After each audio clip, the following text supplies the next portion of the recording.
नमस्कार दर्शक बंधु मु लकी आपण समस्त को स्वागत करछि मो चैनल द फैमिली फूड को। आज वीडियो रे मु आपण मानक पे नै आछि डालमा रेसिपी। तेबे चलंतु देखिना आज रेसिपी। जदि मो चैनल को सब्सक्राइब करना ताहले सब्सक्राइब बटन प्रेस करंतु, पाखरे थिबा नोटिफिकेशन बेल को मध्ये प्रेस कर दियंतु, जा फल रे मो नवा वीडियो अपडेट आपण पाखरे पहुंच परिबो। मु एठी नेछि 1.5 कप हरड़ डाली, लंका गुंड, लूण, घियो, हलदी गुंड। से आम पकड़ नहीं अदा और लंकार छेचा को गोटे टमाटो को एमती काटी नहीं और गोटे गोटा टमाटो, अल्प भृषंग पत्र, चीनी और सुखिला लंका, पोटल, पणिस मंजी, आलू, सारू, कखारू, बैगण। प्रथमे प्रेशर कुकर रे आम 2 गिलास पानी दे दबा।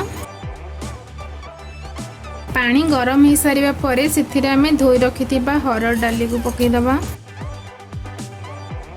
से गोटे चामच हलदी गुंड, अध चामच लंका गुंड, गोटे चामच चीनी, छेची रखि लंका अदा को पकई नबा। से गोटे चामच लूण, गोटे चामच घी को पकेबा को भल भाव मिक्स करी कवर दे दबा। 2 ରୁ 3 हुइसिल हो सारा पर आम गैस को ऑफ करी नबा।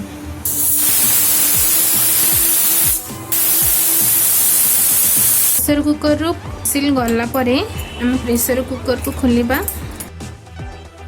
देखो डाली 60% सिझी। आम गैस को ऑन करी प्रेशर कुकर को बसई नबा। डाली सब फुटी सारा पर से रखि परिबा को पकई दबा। मंजी को न फोपाड़ी एमती डालमा रे भी पकई परिबा। रखि गोटा टमाटर को पकई नबा। आउ गोटे चामच लूण ऐड करी नबा को भल भाव में मिक्स करी भर पूरा न पकई एमती पकेबा जीवा को देबा। फ्लेम को हाई रखिबे नहले बैगण गुड़ाक सिझिबनी। देखंतु परिबा सब सिझी सारिलाणी। आमे प्रेशर कुकर को काढी नबा। गोटे कड़ाई बसई से 2 चामच तेल पकेबा। आपण एठी घी भी पकई परिबे। से आमे रखिथिबा फुटण को पकई नबा।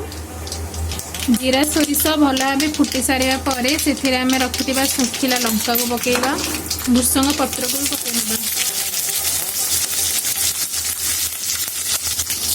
से आम रखि कटा टमाटर को पकई नबा।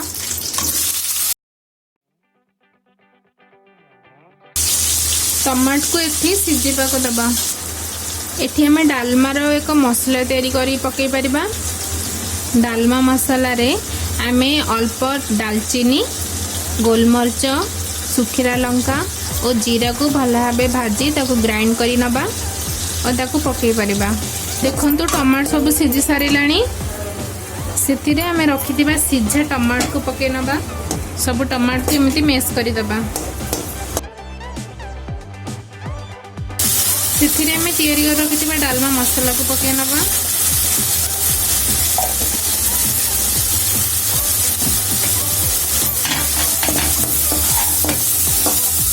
ताको एमती मिक्स करी डालमा को ऐड करी नबा।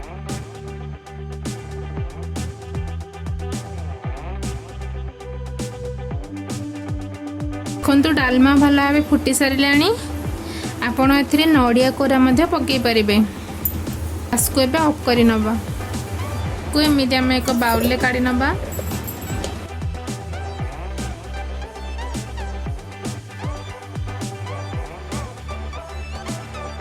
हेल्थ ठीक नथिबारु मु बहुत दिन हला वीडियो बनै पार नथली, सेते पई सॉरी। ए रेसिपी को आपण घर निश्चय बनै ट्राई करंतु। आपण केमिति लागिला कमेंट सेक्शन में निश्चय जणांतु। जदि मो रेसिपी आपण को भल लागे ताहाले लाइक शेयर एवं सब्सक्राइब करबा को जमारो भूलिबेनी। मो पुणी आसीबे आ गोटे डिलीशियस रेसिपी नै। Thank you.